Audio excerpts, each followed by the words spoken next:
Good morning.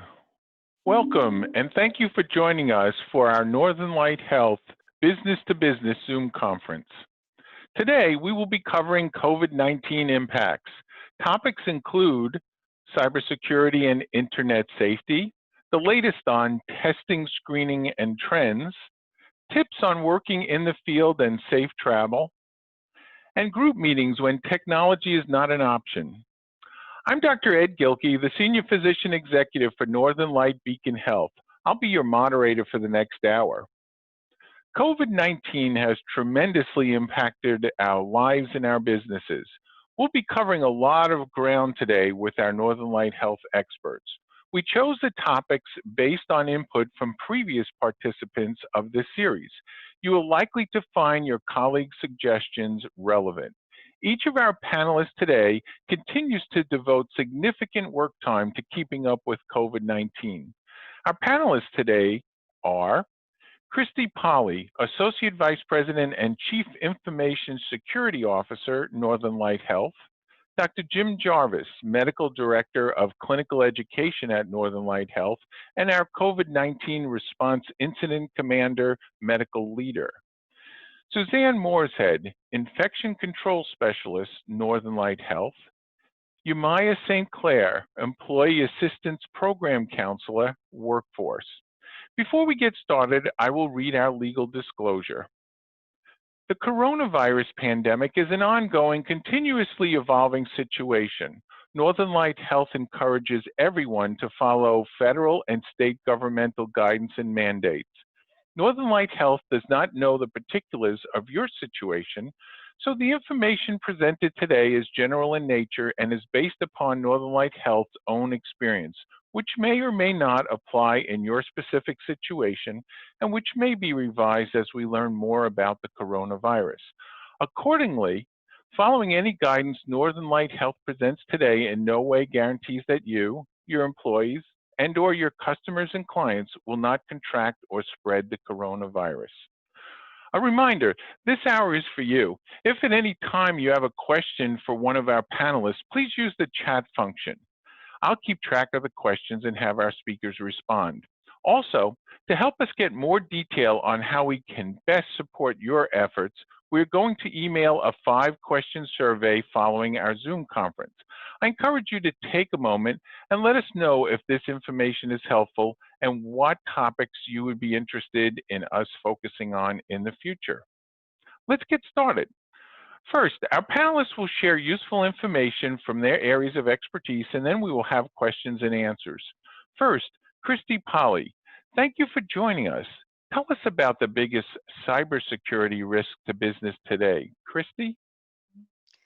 Thank you, Dr. Gilkey, and good morning, everyone. Today we're going to talk a little bit about cybersecurity. Cybersecurity has many elements ranging from application security, operational security, things like disaster recovery, incident response, and many more. The list is long. Today, I think we'll focus on the answer to the question on your screen and one of the biggest impacts and things we all can do to keep our business safe. So with that, what is the biggest cybersecurity risk to any business today? And the answer is people. People are the weakest link. And 9 times out of 10, that's not intentional and it's not malicious. The problem is the lack of knowledge and education in our cyberspace. There are a few statistics on the screen from various industry resources, but the overall theme is consistent. 92% of malware is delivered by email, meaning a person opens a suspicious looking email, they click on a link, the email opens, they open up an attachment, it's malicious, and then it infects your entire computer system. 24% of all verified recorded data breaches are due to human error. Another 90% of potential breaches are linked back to humans in some way. And we all know breaches are costly. On average, $3.5 million to remediate a breach caused by a human error in 2019. So what can we do to keep us safe?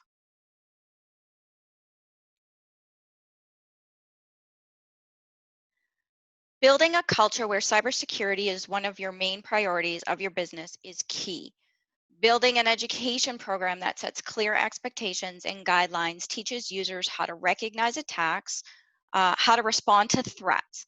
What we want is our users to be proactive, not reactive. So, for instance, we don't want them clicking on what they think is a suspicious looking email and clicking on a link after the fact. What we encourage them to do is ask questions before they do that. And when they do that, promote positive behavior. So, who is involved in cybersecurity awareness? Everyone, from your senior most leaders to your end users. It's everyone's job to know and learn about cybersecurity. That old saying, it takes a village to raise your kids, it takes a village, all of your employees, to keep an organization of any size safe. So, how do we educate on this important topic? In order to develop a program around awareness, the most important thing is engaging the users. And to do that, you have to find a connection. Here at NLH, we found that educating users in their personal lives is what is keeping cybersecurity priority and top of mind and key. If you can educate to things that are impactful to the users, for instance, their bank accounts, their paychecks, their taxes, their children, they will bring those basic lessons back into the work environment and practice that same type of safety, keeping us safe. So, what do we do to educate our users? On the left, you'll notice our toolkit, or what we call our bag of tricks. This is just a few, and you can note that there are many ways to educate. And we do many things to educate. No one person learns like the other, so developing multiple ways to educate is key. So here are a few things on the left that we use. Things like security education platforms, random phishing tests, regular emails with tips and tricks. On the right, we see topics that relate to our employees and their personal lives. These are topics that we pick, like we talked about, that are impactful to their personal lives that they can also use at work. Online shopping, back to school, tax time. And of course, one of the reasons we're all here, world events. Speaking of world events, let's take a quick peek at how COVID has impacted the cybersecurity world over the past few months. Being prepared with strong cybersecurity awareness programs is so important in today's ever-changing world. On this timeline, you can see the impact COVID-19 has had on the cyber world in just a few months. Attacks are on the rise. Criminals don't discriminate by industry. Everyone is affected. And you can see that experts are already predicting when the vaccines come out that there will be a second wave of attacks. So if you're looking at this timeline, what you see is, on the onset of the first case, 48% attacks go up. And as you go down the timeline, as we hit mid-March into April, 667% increase in attacks. Huge, huge numbers here. So turning to the next slide, let's look at some samples of NLH education materials. The first one is around our spam email.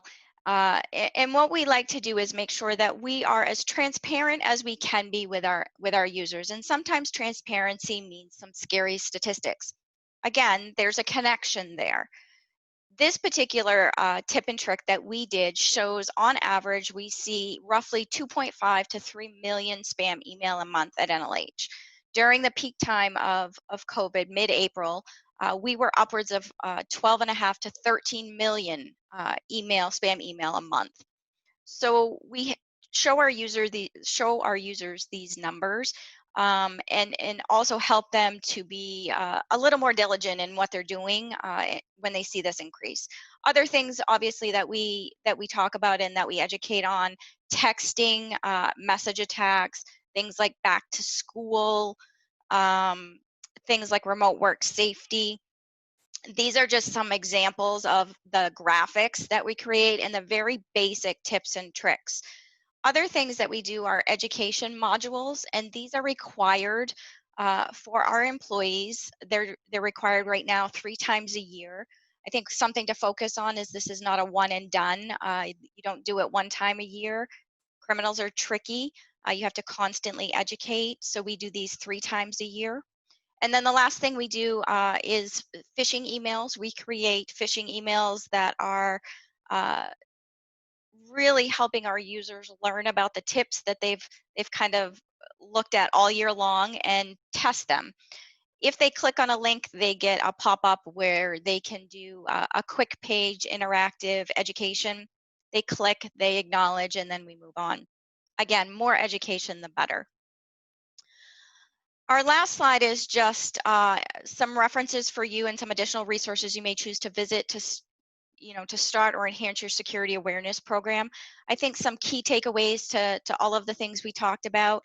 Human behavior studies state it takes 21 days to form a behavior, 66 days to automate it, 254 days to fully develop it.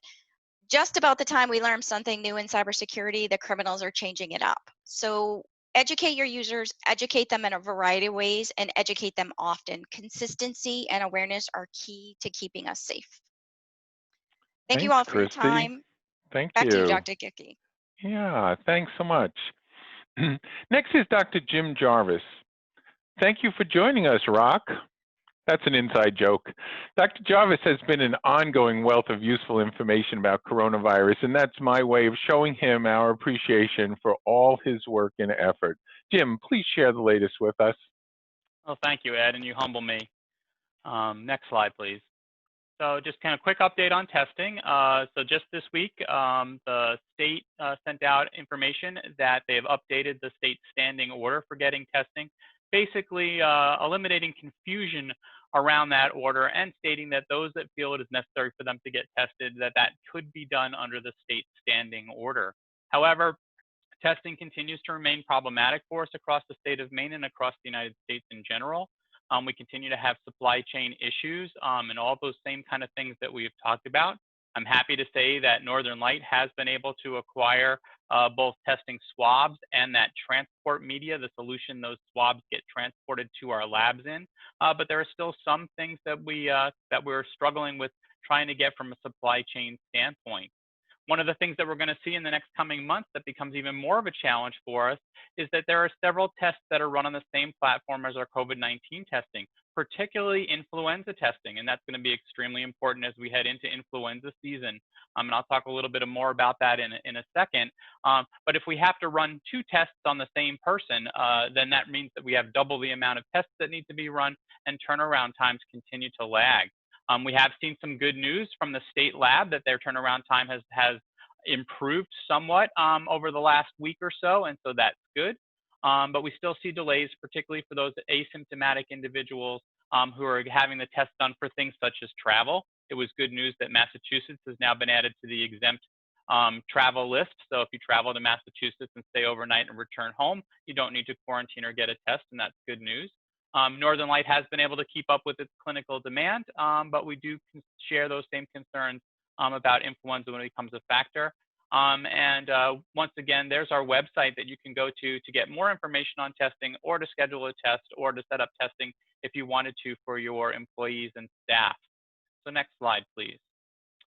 So I'm going to talk a little bit about, actually, these were questions that came to individuals who have been joining us for these webinars over the past couple of months. So these questions are actually from them. And it was really around vaccination. And first and foremost is we are heading into influenza season, so it is very important that we talk about influenza vaccines. The influenza vaccine is the single best way to prevent yourself or from getting influenza and therefore spreading it to other people, like your other employees, your workers, your customers, your family members, and in your community.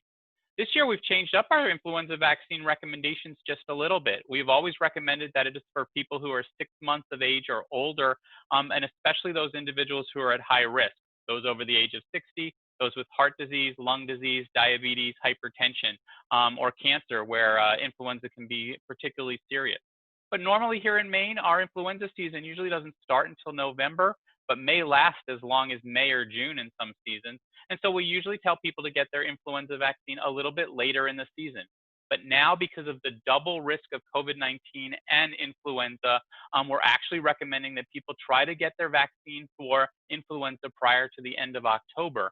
And that's really important for those employers out there to encourage their employees. Why?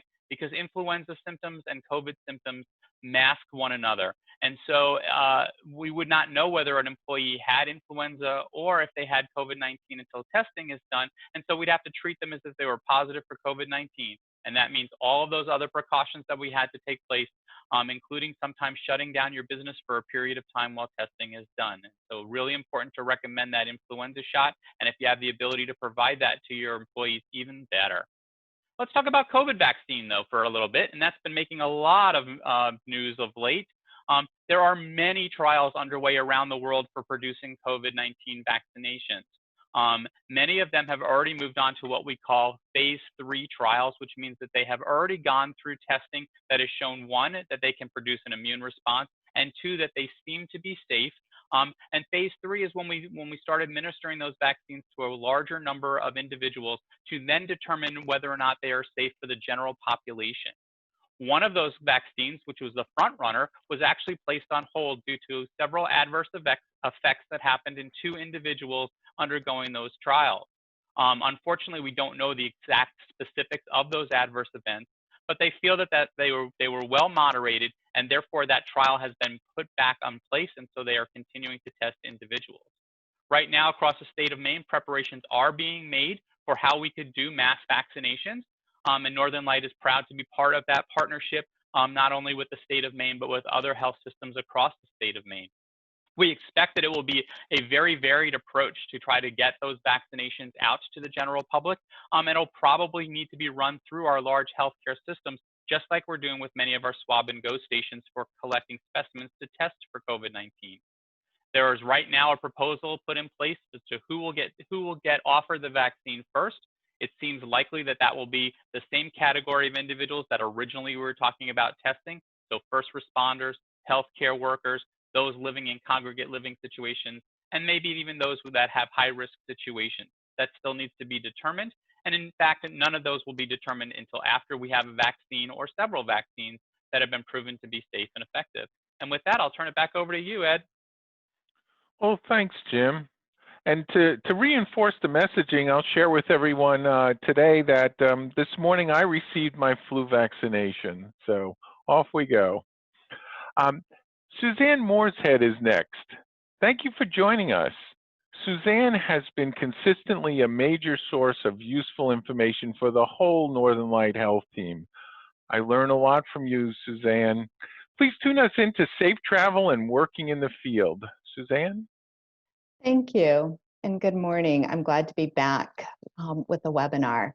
In our past webinars, we've spent a lot of time discussing how to keep people safe in their own places of business. But what if you have a staff member that has to work out in the field, or you need to travel to another part of the state, country, or world? Sometimes we have to leave our own bubbles, and what can we do to help keep ourselves safe when we go into these different environments? As a general rule, people generally stay within the same circle of people. Whether it's the same coworkers, family, friends, you start to know them well, and you know if they present any risks to you. You know the family member or friend that will never mask when they go out in public. And that knowledge allows you to stay safe, as you can place safety measures in place around yourself, such as keeping your distance from them or avoiding them if you need to.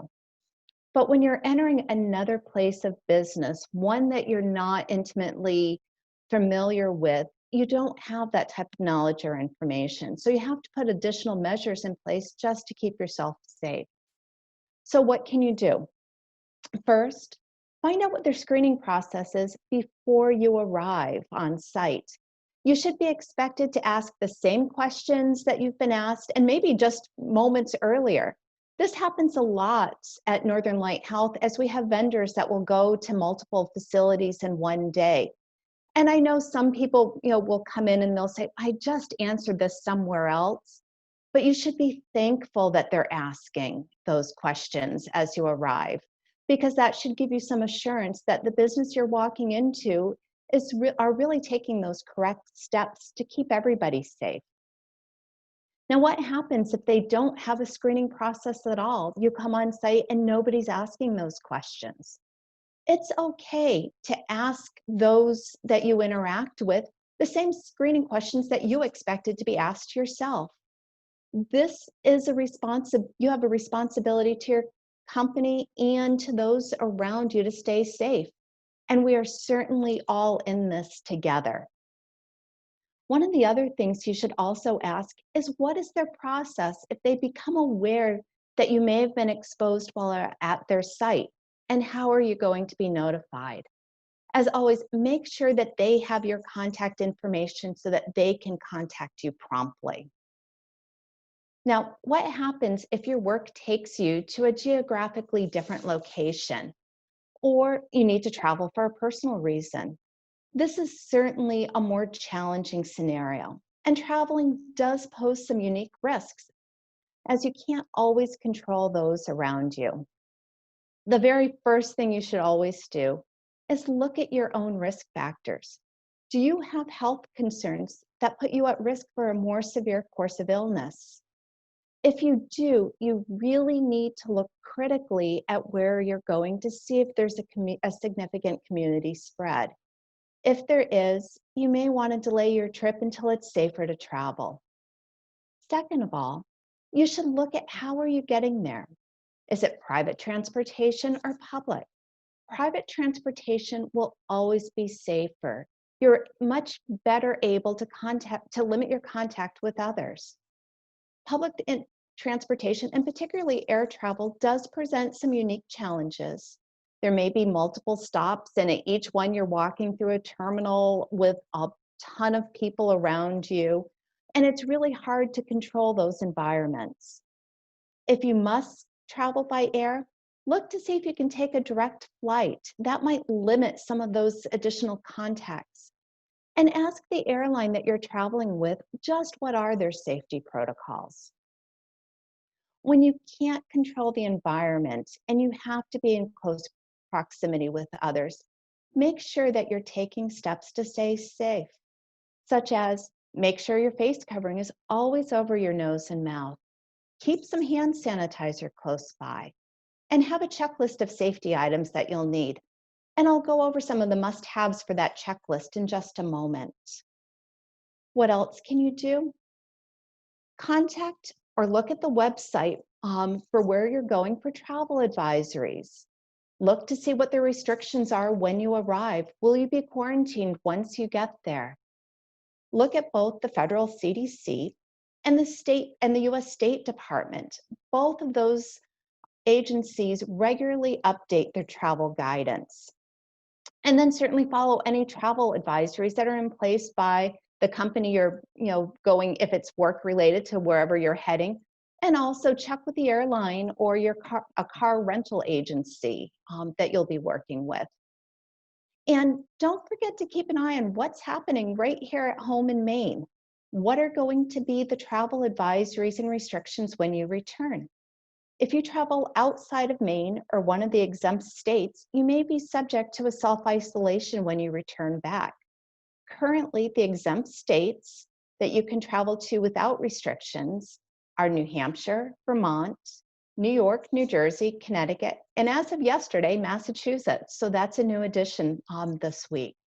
If you travel anywhere else, just keep in mind you may need to be quarantined when you return. And also make sure that you know what your own work restrictions are. Can you return back to work as soon as you get home? Now, as for packing, what are some of the things that you need to take that you wouldn't normally have thought about before the COVID-19 pandemic? First of all, make sure you're traveling with your hand sanitizer. What you're looking for is hand sanitizer that's at least 60% alcohol. And if you're traveling by air, new for right now is you can actually take a 12-ounce bottle with you in your carry-on. I highly encourage that you pack a large bag, a large package or a large bottle of hand sanitizer in your bag, and then get one of the smaller little clip-on ones so that you always have one handy. Also, bring some of those sanitizing towelettes so that you can wipe down the surfaces around you when you sit down. Also, take some extra food. If you're traveling by car, make sure you take a few extra meals with you that you can pack with you. There's still quite a few food courts that have not yet reopened. Also, make sure you have some extra masks. just in case something happens with the one that you're wearing. You have a backup for you. Also, you may want to take a thermometer, and this is something that you probably wouldn't have thought about prior to this, but if you arrive somewhere and you're not feeling well, it's good to have that handy and not have to go out and look for one. And of course, make sure that you take all of the phone numbers and links to all the different state and national websites so that way you can keep up on what those travel advisories are. Information changes, so make sure that you're checking that frequently. I've also attached a list of links for you for these different various websites to make it easier, and I know that they'll be available to you after this webinar. So safe travels, you certainly can travel and visit businesses, and you can stay safe doing it. Thank you. Great, thanks, Suzanne. Next is Jemiah St. Clair. We appreciate you joining us once again. While COVID is novel, meetings are forever. The virus simply makes group meetings a new adventure. Please share your findings and suggestions. Jemiah? Thank you. Good morning. There was a fascinating study published in July comparing employee behavior over 2 8-week periods before and after the COVID-19 lockdowns. The study tracked email and calendar data from 3.1 million people at more than 21,000 companies and concluded that the pandemic workday is 48 minutes longer and has more meetings, up about 13% from pre-pandemic meeting frequency. That is a lot of meetings. So the bad news is that we're working longer days with more meetings.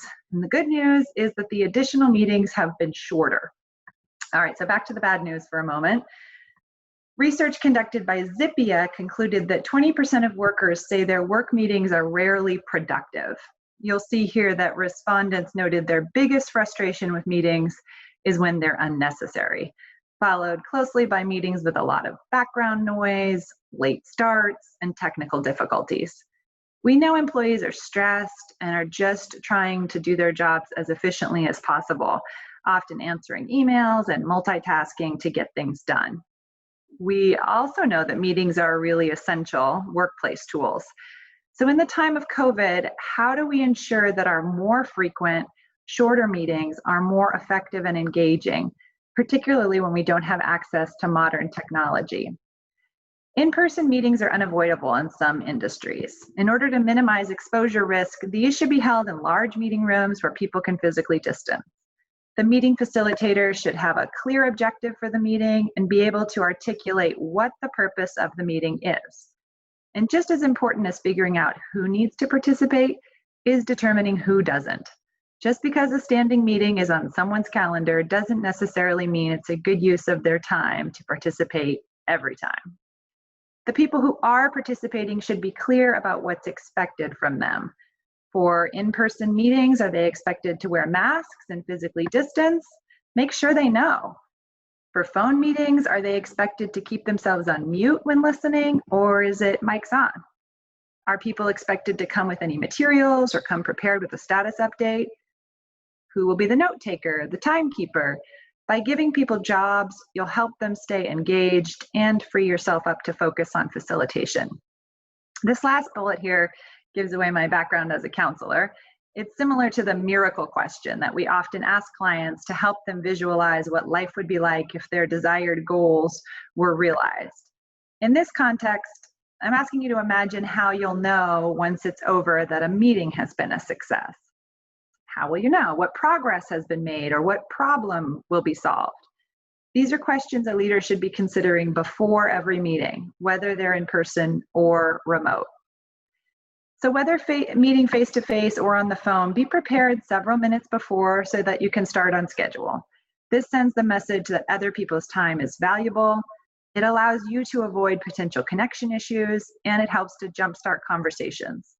Using and following an agenda is key, but don't lose sight of the need also for some more informal connections.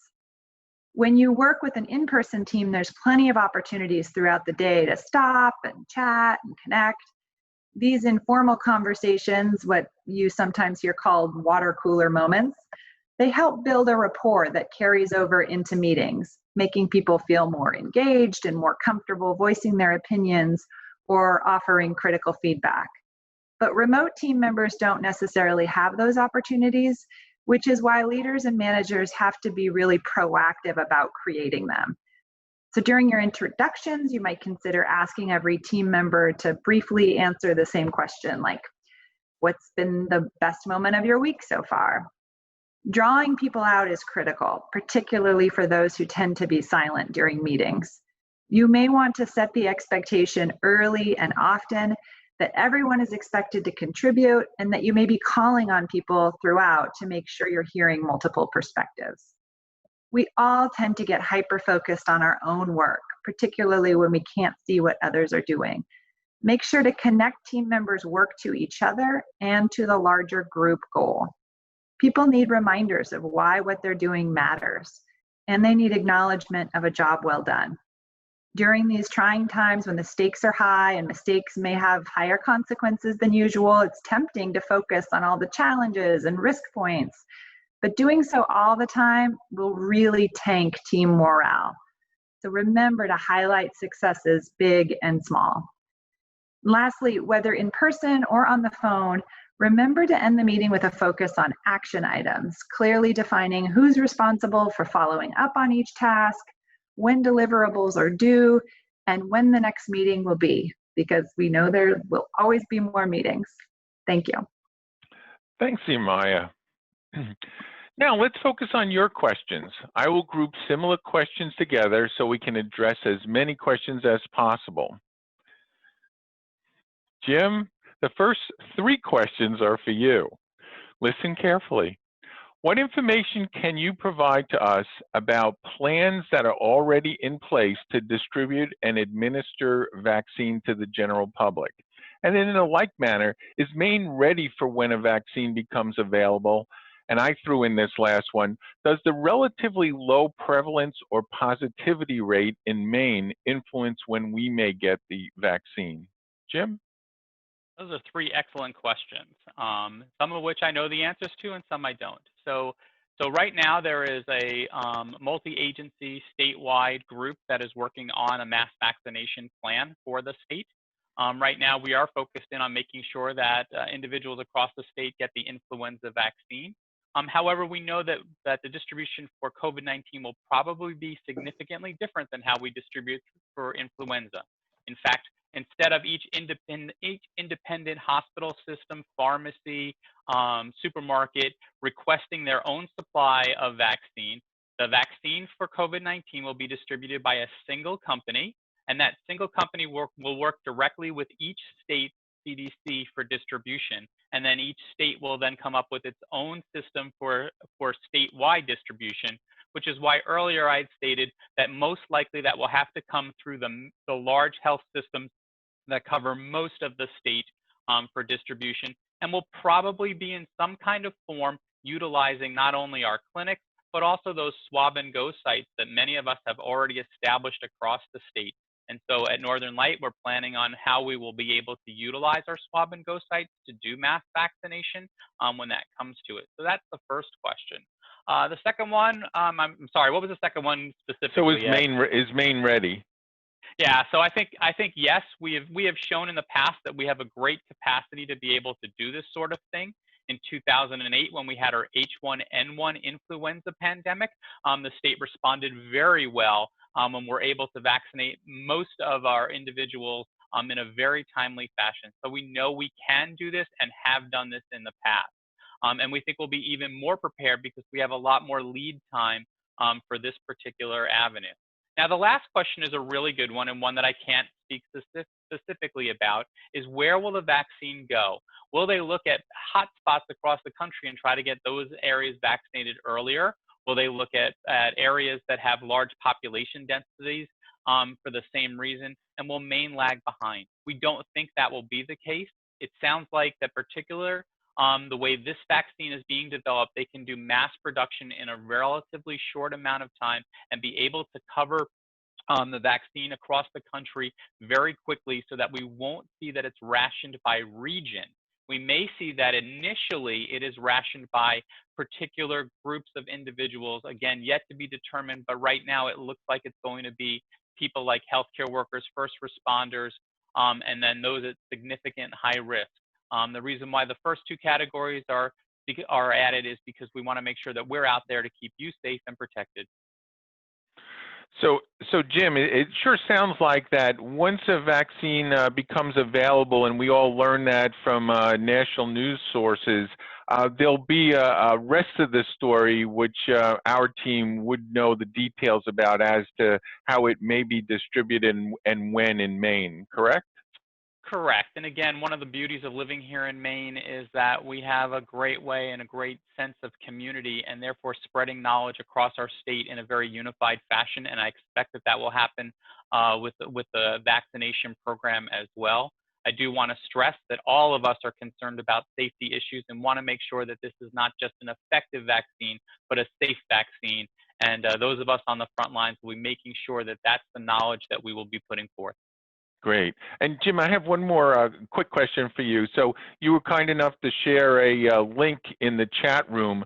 Does that answer the question of a list of screening questions?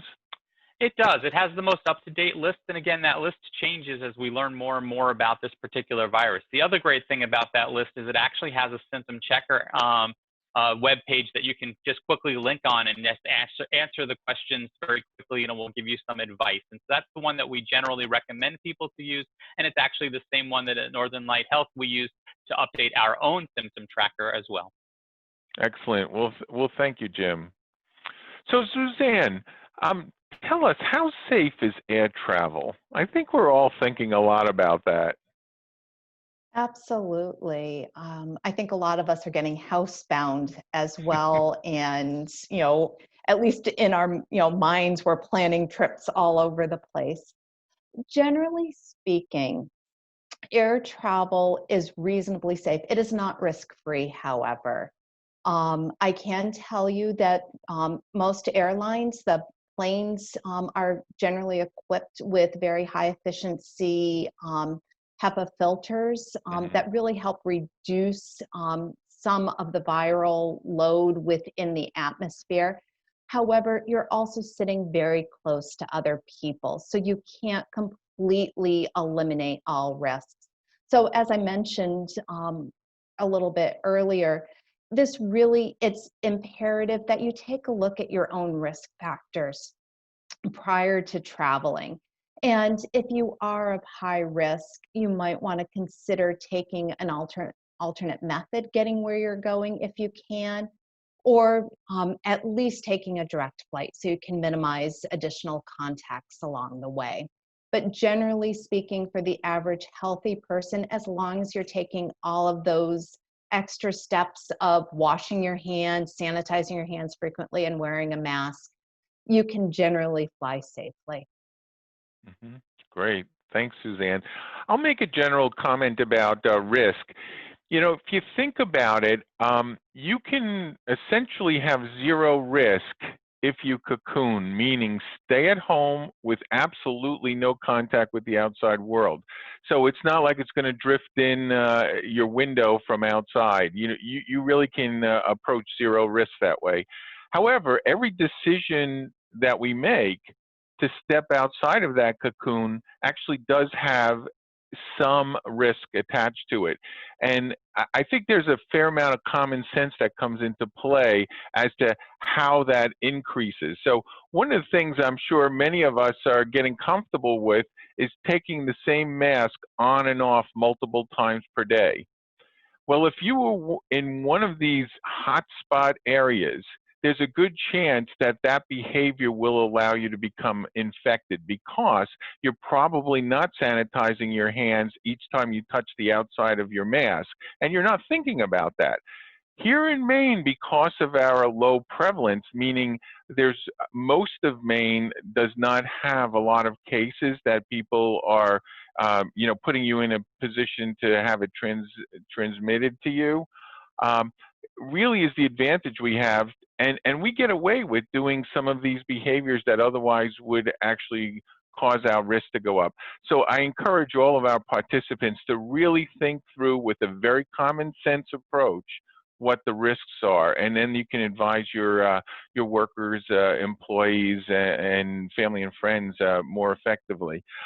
Suzanne, I'm going to take advantage. May I interrupt for just a moment? Please, Yamaya, please. Well, you know, I think this conversation about risk is really interesting, and I can't help with wearing my counselor hat, note that you know, cocooning oneself may create zero risk of contracting this virus, but we do of course risk social isolation and the immense impact that can have on someone's well-being. So I want to highlight that also it's common sense to figure out ways in which to continue to access social support. So when you think about that, part of the risk taking is there's significant risk to isolation that we may actually be able to go out in the world, slightly increase our risk of contacting someone who has the virus.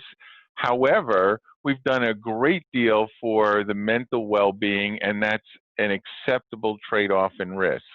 Well, I'm really glad you brought that up. Thanks, Yamaya. Suzanne, I'm going to ask you one other question that comes from our participants here. What messaging about importance of flu shots during COVID and how to make it easier for staff to get their shots? You know, I think now's a good time for us to reinforce that and really equip everybody with solid messaging. Absolutely.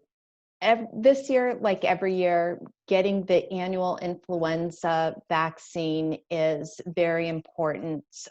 It decreases, you know, the chance that somebody is going to have a significant illness because of influenza.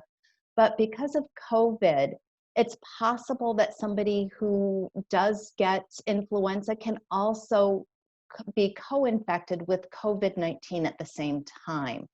So if we can help eliminate some of kind of the burden onto our, you know, into the system, it's going to help the individual.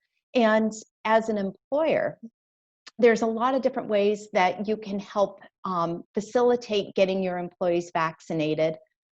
Certainly, Northern Light Health can help that in terms of helping coordinate a influenza clinic. We have several public community events that you can tap into. And the other thing I do want to mention is kind of to go along with what Dr. Jarvis mentioned a few moments ago, that if somebody does become ill and we can't, and you're not sure if it's influenza or COVID, they're going to be tested for both of them. If we can keep even a few people from coming down with influenza, it's going to be less of a burden on our testing capacity, and we're going to be able to save those testing resources for more people. So getting the flu vaccine is more important than ever, it sounds like. Absolutely. Great. Well, thanks. And I'll do a public service announcement at this time. This is our 14th conference in this series. And if you go back to our website, which you'll find at the end of our show here today, you'll have a wealth of materials that are available to you. 2 weeks ago, we spent some more time on the flu vaccine, and there's just tremendous opportunity buried in that information to answer lots of your questions. So I encourage you to go there. Switching gears, Christy, I appreciate how much effort is put in to keep me as an employee on guard. How much effort is really needed to keep employees adequately on guard for cyber attacks? So, you know, I guess what I would say to that is criminals are tricky and they adapt quickly to change and surroundings. And it's hard work to keep up with that. And in most cases, the criminals are much quicker than we are. I would say the effort to educate itself can be as little or as much as you want to put into it. Education starts at the beginning and can start very small and build into a very advanced, time-consuming program. NLH built our awareness program about 5 to 6 years ago. When we started, there was nothing, and our motto was, some education is better than none at all. So since then, we've grown leaps and bounds from there. I think the biggest key takeaway is buy-in and acceptance from the employees is crucial, and that takes time. Great. I'm going to follow up, Christy, with one other question. What does a business need to do if a breach with client information occurs? I know that's a tough question because it depends on the business, but in generalities, what can we do about that? Yeah, I mean that is a loaded question, and it's definitely dependent on the business and how you operate. We have here at NLH, when something like that is happening or could happen, we prepare ahead of time with things like tabletop exercises. Really, again, it goes back to education and preparing yourselves for things that are going to happen. We also engage heavily with our compliance and our legal folks when those things occur or if they occur, and even when they don't occur, when there's a potential. So I guess the key takeaway, I guess I would say, Dr. Gilkey, is that practice. It's not a matter of if you're going to get breached, it's when, and practicing ahead of time and making sure that you're prepared the best you can be, because again, every incident is different and there's a different scenario, but being the best prepared you can be is key. So it sounds like putting some time in up ahead of having any breach really be time well spent. Yes, absolutely. Well, thanks, Christy. I note here that Ben has shared with everyone the previous conferences and resources. So there's a link there. So that's a follow-up to the comment I made just before Christy answered some questions. So Yamaya, help us to understand a few ways to keep group members engaged during a meeting when video is not available. I'm thinking the leader needs some extra effort to avoid multitasking by participants of the meeting. Yeah, it's so tempting these days, particularly if we're just on the phone and on a conference call, and boy, there's a million other things that we could be doing simultaneously. And so I think first of all, setting very, very clear expectations. And in order to do that, you as the facilitator really need to make that meeting worthwhile for the participants. So only holding meetings when they're necessary, when you have a clear purpose, telling people in advance what that purpose is and what the intended kind of outcome or goal of that meeting, and then laying out that expectation that everyone will participate, whether that's with mics on or muted until they're speaking, and that you are asking people not to multitask, but to be fully engaged, either listening, speaking, or usually a combination of the two, and when you can, giving people jobs and roles on that meeting so that it kind of adds that extra layer of participation. So whether it's a note taker, a timekeeper, someone who's kind of following the agenda and reminding people where they are, and you may also set that expectation that you may be kind of calling on people if you hear some radio silence when asking for input about something. So people always know they got to be on their toes and ready to participate. Great, thank you. I have a follow-up for you, Yamaya. This is actually one that strikes a chord with me as well. I recently said to one of our executive leaders, I finally realized why it seems every meeting is 1 hour long. It's because they all have the same amount of content, the same amount of discussion that's needed, the same amount of everything. Therefore, we need 1 hour. So with that joke aside, it does seem like most meetings are an hour long. And since meetings do, in fact, have different purposes and content, how do we determine how long a meeting should be? Maybe you could give us a couple of ideas. Yeah, I mean, again, it goes back to really looking at what is the purpose of that meeting and chunking it out, right? Do we need a certain amount of time that's more kind of brainstorming and creative and time for discussion? Those parts of a meeting need some space, need some time to air out. Now, if it's We're doing a check-in, and every person gets 5 minutes to report on how they're working towards a project. And that's the purpose of the meeting. Then we should definitely have a shorter meeting and plan that to be, 5 minutes times how many people are reporting, and that's the length of our meeting. So I really like this question, because I think now is a time to be really kind of creative about how we're scheduling our workday and optimizing the limited amount of time that we have. And it's not a time to do business as usual and just do hour-long meetings, because that's the way the work calendar had worked when we were all in person together. Shorter meetings that are more purposeful would be my recommendation. Great. I'll make another comment on that. I've actually tried with some of my direct reports to do half-hour meetings. And what I'm finding is we need to get quicker to the purpose of the meeting so that we don't run out of time. Certainly we want to start and finish on time, needless to say.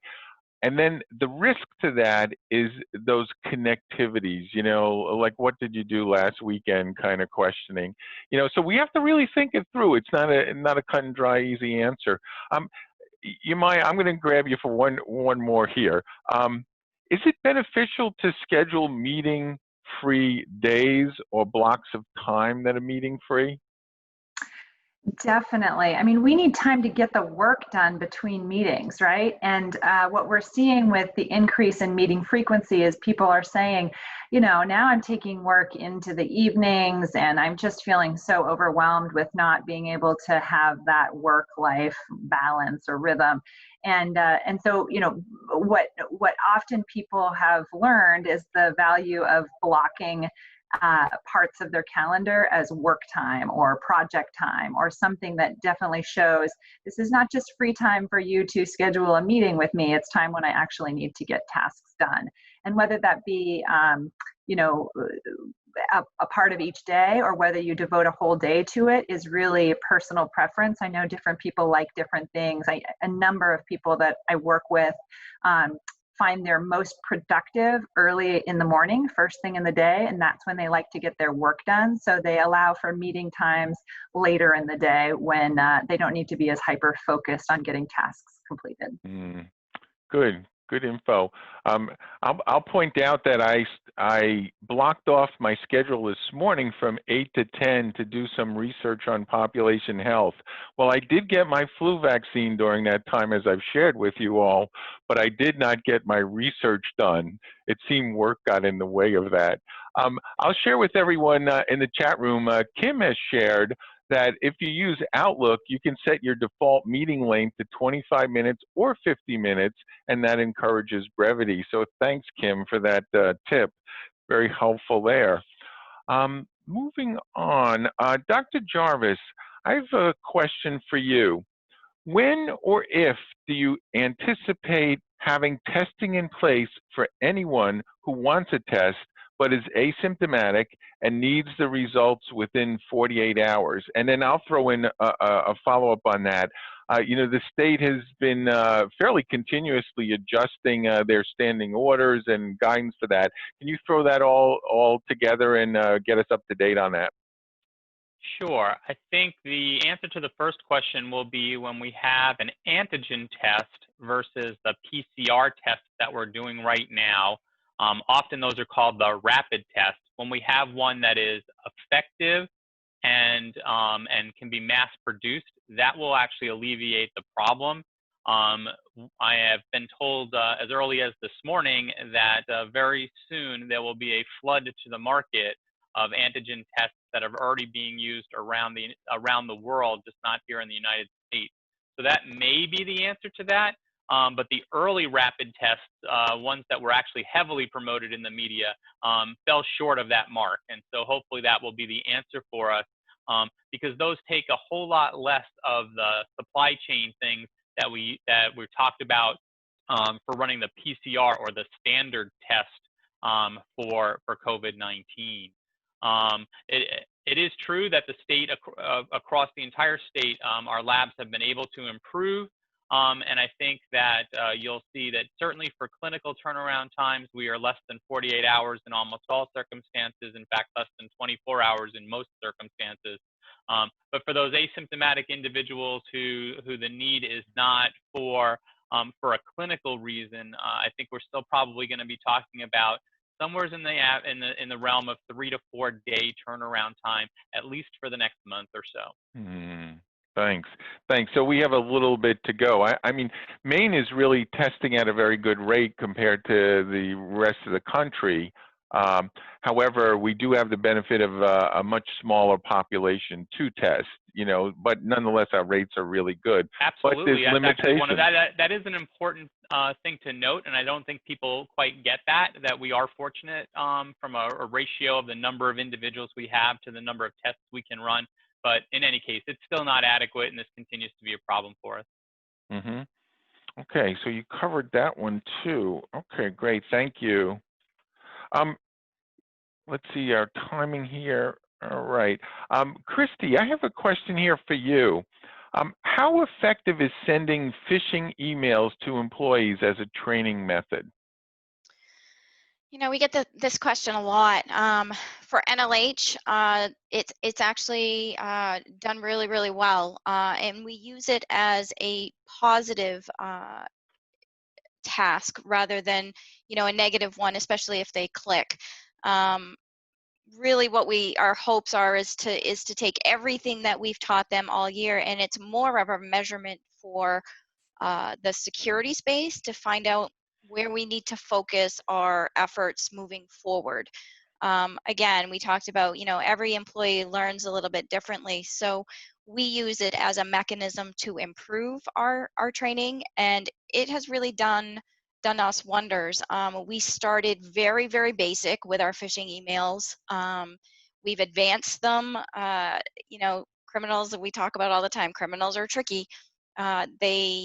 They just are faster than we are. So trying to keep up with that is hard. So little bits to a time has proven wonders. And from our perspective, our click rates went from, somewhere in the vicinity of, like I said, when we started 5-6 years ago, 80% of our employees clicked on links. We're down around 7 to 8%, depending on the email. So we've made huge wonders in that space.